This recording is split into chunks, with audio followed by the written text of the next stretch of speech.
Bukavu, ce 9 décembre 2022. Sud Kivu, une crise politique qui met en péril la démocratie. La société civile a alerté depuis plusieurs mois sur la gouvernance en province et les tensions que cela a générées entre l'Assemblée provinciale et le gouvernement provincial d'une part, et entre les forces politiques en présence d'autre part. Mais hélas, personne ne nous a prêté oreille attentive à cause des intérêts égoïstes. Aujourd'hui, le pourrissement de la situation a atteint son paroxysme et menace sérieusement les principes démocratiques chèrement acquis.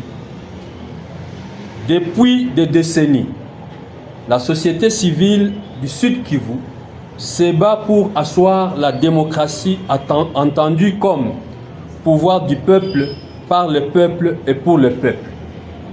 Pour ce faire, elle se bat pour la fin de l'impunité, le respect des droits de l'homme, l'avènement d'une justice distributive et équitable, l'avènement de la paix et du développement, bref, pour le respect strict des lois de la République.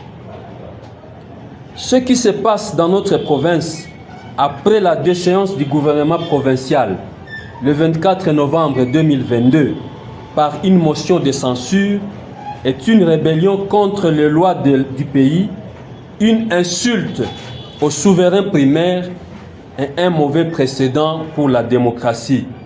Car, quel que soit ce que nous reprochons aux députés, et il y a de quoi, ce sont nos représentants durant toute cette législature, telle est la volonté des lois de la République. 1. Que dans une démocratie représentative, on organise dans toute impunité des scènes inédites pour humilier un représentant du peuple qui n'est pas en conflit avec la loi, et même alors qu'on porte publiquement atteinte à la dignité de quelqu'un par des faits constitutifs d'actes de torture et traitements cruels, inhumains et dégradants contre une personne, de surcroît un représentant du peuple, est une insulte inacceptable à la population. Toucher injustement sur un député, c'est humilier toute la population qu'il représente, soit 50 000 personnes. L'année passée, c'était Sa Majesté le Mwami Kabare, avec toute sa dignité, qui avait été humilié presque dans les mêmes circonstances jusqu'à son hospitalisation. 2. Pendant que la loi a prévu des voies de recours lorsqu'on s'estime lésé par une procédure, qu'un gouverneur déchu défie les principes constitutionnels en adoptant des méthodes terroristes pour se maintenir au pouvoir est une menace grave à la démocratie. Pourtant, il est facile à comprendre que celui qui nomme, c'est celui qui révoque. Et puis, il y a toujours une vie après un pouvoir. 3. Que malgré les incriminations du rapport fuité de l'IGF, mais jusque-là non contredit, en véritable homme d'État, dans pareilles circonstances, on devrait démissionner et s'en remettre aux juridictions compétentes pour clamer son innocence, au lieu de faire comme si de rien n'était et s'accrocher désespérément, coûte que coûte, au pouvoir. 4. Que toutes les autres institutions censées faire respecter la République et ses lois, à savoir la police nationale et la justice, choisissent le camp du silence en se comportant comme des spectateurs complices, cela écorne la confiance du peuple envers ses services. Eu égard à ce qui précède, et conformément à l'article 5 de notre Constitution, qui stipule que la souveraineté nationale appartient au peuple, tout pouvoir émane du peuple qui l'exerce directement par la voie du référendum ou d'élection et indirectement par ses représentants. l'article 62, alinéa 2, qui dit que toute personne est tenue de respecter la Constitution et de se conformer aux lois de la République, ainsi que l'article 64 qui souligne que tout Congolais a le devoir de faire échec à tout individu ou groupe d'individus qui prend le pouvoir par la force ou qui l'exerce en violation des dispositions de la présente Constitution. Considérant notre obligation de sauver et de protéger notre démocratie, la société civile Forces vives du Sud Kivu 1. Demande à Messieurs Théo Ngwabidje Kasi, par élégance politique et respect au Sud Kivusien, de présenter sa démission dans les 72 heures qui suivent et de s'en remettre aux instances judiciaires par un recours dûment fait. Par la suite, de présenter son mea culpa à la population pour l'humiliation que ces courtisans ont imposé à un élu du peuple de la ville de Bukavu, un bâtonnier honoraire, vice-président et président ad intérim de l'Assemblée provinciale, fait pour lequel il a gardé un silence coupable.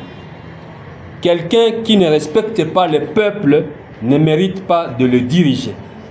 À défaut de quoi, nous amorcerons graduellement des actions citoyennes de grande envergure pour l'y contraindre par, d'abord, la clameur publique, coups de sifflet, trompettes, klaxons, vuvuzela et des huées, chaque fois qu'il passera dans nos rues, nos communes et territoires, ainsi que les membres de son gouvernement. Des marches pacifiques et des sit-ins au gouvernorat des provinces. La désobéissance fiscale sur toute l'étendue de la province jusqu'à son départ si léché. 2. Annonce, la société civile Forces vives, annonce à partir de ce jour les débuts de la désobéissance civile, c'est-à-dire la rupture de toute collaboration avec M. Théo Ngwabidje Kasi et tous les membres de son gouvernement déchu. Tous les acteurs de la société civile et les bons citoyens doivent désormais boycotter toutes les activités qu'il organise ou il participe. Nous allons continuer à collaborer seulement avec l'administration publique, les différentes divisions et services administratifs. Les hommes passent et les institutions restent, mais avec l'histoire de chacun. 3. Appelons l'IDPS et tous ses alliés à tirer les conséquences de cette situation. Maintenir une personne désavouée par les représentants du peuple n'est pas une bonne stratégie électorale et cela nuit à l'image du chef de l'État au Sud Kivu. L'UNC et l'AFDC, particulièrement, doivent tirer toutes les conséquences des choix des personnes à qui ils confient notre destinée et celle de notre province. Mettons en garde toute cette constellation de partis politiques satellites sans aucune base de légitimité institutionnelle et territoriale qui entête M. Théo Ngwabidje Kasi à saboter les lois de la République par des déclarations de soutien niant les évidences de la gouvernance en province. Nous demandons à toute la population du Sud Kivu de bien garder en mémoire tous ces partis politiques et les sanctionner aux élections prochaines. 5 enfin, demandons aux services de sécurité, particulièrement la police nationale, la justice et l'ANR, de protéger les lois de la République et pas des individus. On ne peut pas gouverner tout un peuple par défi, car le peuple gagne toujours. Il faut savoir quitter le pouvoir avant que le pouvoir ne vous quitte. Pour la société civile,